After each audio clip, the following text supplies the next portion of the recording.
ils ont utilisé le 49.3, ils ont utilisé la procédure du 47.1, à mon avis, qui n'était absolument pas adaptée à passer un projet de loi. Cette mesure qui permettait des débats accélérés. Accélérés, voire pas de vote. Non.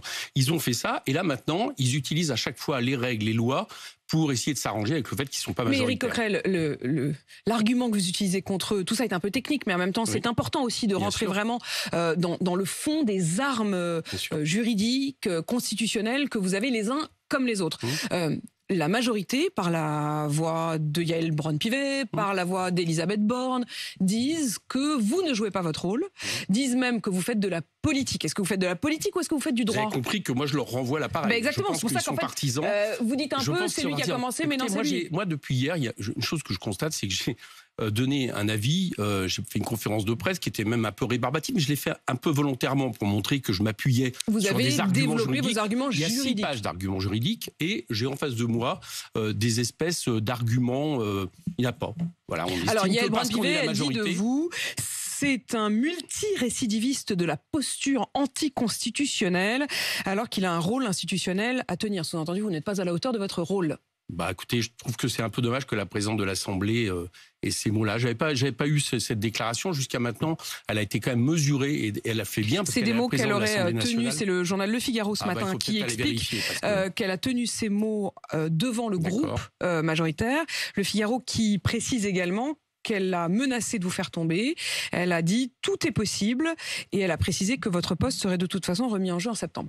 Mais de toute façon, en octobre, normalement, il peut y avoir des élections. Il n'y en a quasiment jamais. C'est-à-dire qu'il est implicite. Moi, j'ai jamais voté pour la reconduction d'Éric Woerth. Ça se passe de manière implicite. Est-ce que quelqu'un est opposé ? Éric Woerth, qui était votre prédécesseur à la présidence de la Commission des finances. Si maintenant la majorité ne supporte plus en réalité aucune contradiction, aucune opposition, ne supporte plus aucun contre-pouvoir, parce que si le président de la Commission des finances est de l'opposition, si le législateur l'a voulu, c'est pour instituer un contre-pouvoir sur le contrôle financier.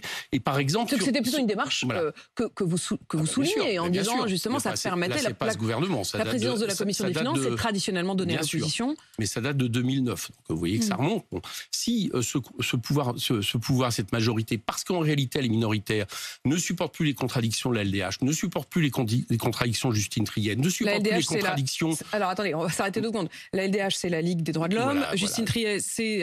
il ne supporte plus les contradictions d'un président de la Commission qui, par essence, est dans l'opposition, donc n'obéit pas au moindre coup de sifflet de la majorité quand il lui intime l'ordre, sans aucun argument, de déclarer irrecevable une proposition de loi sur laquelle, lui, il a beaucoup d'arguments pour montrer qu'elle est recevable. Et j'ai vu qu'hier, Anne-Charlène Bézina, qui est une constitutionnaliste, a commencé à me donner raison. Vous allez voir que d'autres vont le faire. Je pense que on a un problème. Et je pense que ce problème, il a un nom. On a un problème vis-à-vis de la démocratie parlementaire avec ce qu'est en train de faire la Macronie. Parce que minoritaire, elle va chercher dans les règlements les lois, alors parfois à la limite de la légalité, ce qui lui permet de passer des textes sans vote. Et ben moi, ça me rassure pas. Je connais pas beaucoup de démocraties parlementaires dans le monde qui ont comme ça l'utilisation du 49.3, l'utilisation du 44.3, maintenant l'utilisation de l'article 40, ce qui pose d'ailleurs, à mon avis, aussi un problème du régime qui le permet, c'est-à-dire celui de la Ve République. Alors évidemment, vous faites partie de la France Insoumise qui prône une 6e République. Éric Coquerel, si on déroule le fil des prochains jours, aujourd'hui, il y a donc ce texte qui sera examiné en commission. La majorité espère que le texte saute, qu'il n'aille pas jusqu'à le 8 juin prochain, l'hémicycle et ce débat et donc ce vote. Est-ce qu'ils ont encore des armes juridiques pour empêcher de ce texte d'aller jusqu'au bout la semaine prochaine? Apparemment, ils en ont une qui est une zone grise, là aussi, qui n'aurait jamais été faite. C'est si ce matin, par exemple, il y a ce qu'on appelle un amendement de suppression qui est voté ce matin en commission des affaires sociales qui examine d'abord cette proposition de loi.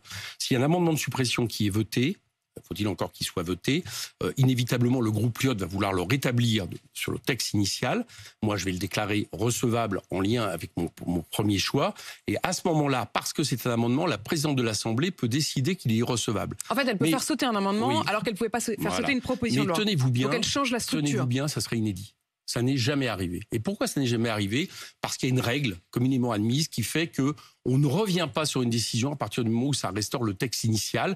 Et en plus de ça, en faisant ça, Yaël Braun-Pivet se mêlerait en réalité d'un article, le fameux 89.4, qui me donne la prérogative sur le fait de décider ou non de la recevabilité de la proposition de loi, finalement, elle finirait par faire ce qu'elle a refusé au début. Parce que vous me parlez d'Yaël Braun-Pivet, j'étais un peu étonné sur ses déclarations. Présidente de l'Assemblée. Parce qu'elle aussi a subi des pressions importantes, et même des pressions de l'exécutif, ce que je trouve absolument sidérant, lui intimant l'ordre de réunir le bureau de l'Assemblée qui avait donné le premier feu vert pour se déjuger, ce qu'elle a refusé.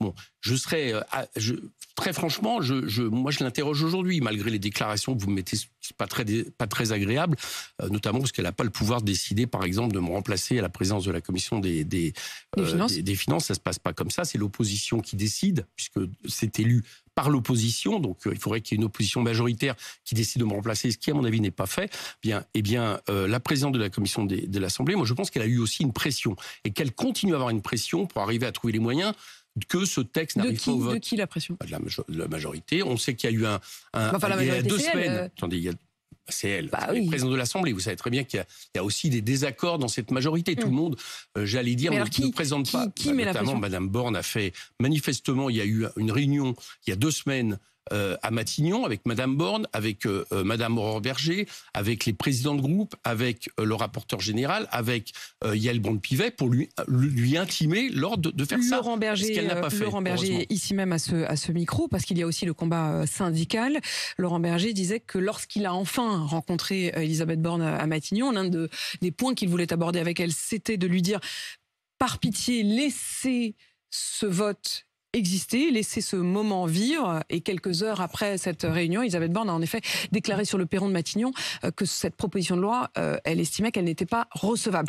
Ils ont donc encore quelques outils, même si vous dites que c'est une zone grise. Yaël Braun-Pivet, encore une fois, a dit qu'elle prendrait, je cite, ses responsabilités pour permettre que ce texte ne soit pas examiné.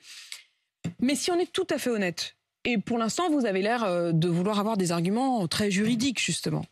Vous le savez, même si ça passait dans l'hémicycle, ça passerait pas le Conseil constitutionnel. Attendez. Donc en fait, non, c'est pas le Conseil constitutionnel. Pourquoi ça passerait pas le Conseil constitutionnel ? Ça passerait pas au Sénat, ça serait pas. Le cheminement, de toute façon. Mais si c'était aussi. C'est presque pour du beurre. D'accord. Alors si c'était pour du beurre, expliquez-moi pourquoi la majorité mettrait autant d'énergie à faire en sorte que pour la première fois, elle empêche un texte d'aller, une proposition de loi. Peut-être parce que ce serait un camouflet de se retrouver en minorité, mais sur le fond, elle n'a pas grand-chose à craindre. Attendez, ça ne serait pas seulement un camouflet. Ça serait le fait que c'est la démonstration qu'à l'Assemblée nationale, il n'avait pas de majorité pour faire passer ce texte. Et moi, dans cette histoire, vous savez ce que je défends la démocratie parlementaire. J'y reviens, c'est un problème de fond. D'accord ? J'entends depuis hier que je serais quelque part un dynamiteur des institutions. Eh bien, moi, je suis pour faire en sorte que la démocratie parlementaire vive, parce qu'elle est plus importante que la majorité actuelle qui lui donne des coups incessants. Et ce dernier coup l'est. Donc, s'ils n'ont pas peur d'aller au vote, si c'est finalement quelque chose qui compte pour du beurre, etc., ce qu'ils vendent un peu partout, etc., eh bien, qu'ils aillent au vote.